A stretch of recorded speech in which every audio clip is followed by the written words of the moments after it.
Cash Conversion Cycle, yəni nəqd pulun dövr etmə periodu. Dövrə vəsaitin idarə edilməsi üçün vacib əmsallardan biridir.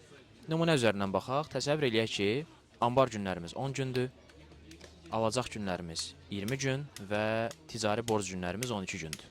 Yəni mən məhsulu 10 günə gətirir, 20 gün ərzində satıram, pulunu toplayıram və geri qalan 12 gün ərzində də pul ödəmişəm.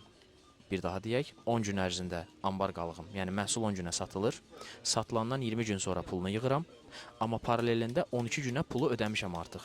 Deməli, geri qalan 30-12 gün ərzində, yəni 18 gün ərzində mən özüm pul axtarıram. Arzu olunandır ki, bax bu boşluq 18 günlük boşluq, yəni nəqd pulun dövr etmə periodu biznesin öz maliyyəsi hesabına maliyyələşdirilsin. Əksi halda bank krediti və ya təchizatçı günlərinin uzadılması ilə bağlı nəticələnə bilər və praktikada bu günlərin artıb və ya azalması mütləq yaxşı və ya pis göstərici deyil.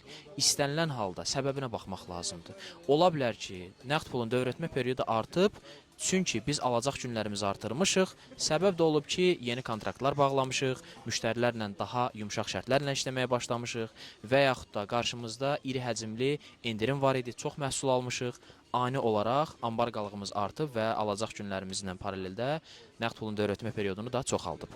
Əgər heç nə verilməsəydi, nəqd pulun dövr etmə periodunun qısa olmasını arzu eləyərdik, amma istənilən halda səbəbinə baxmaq və analiz eləmək mütləqdir.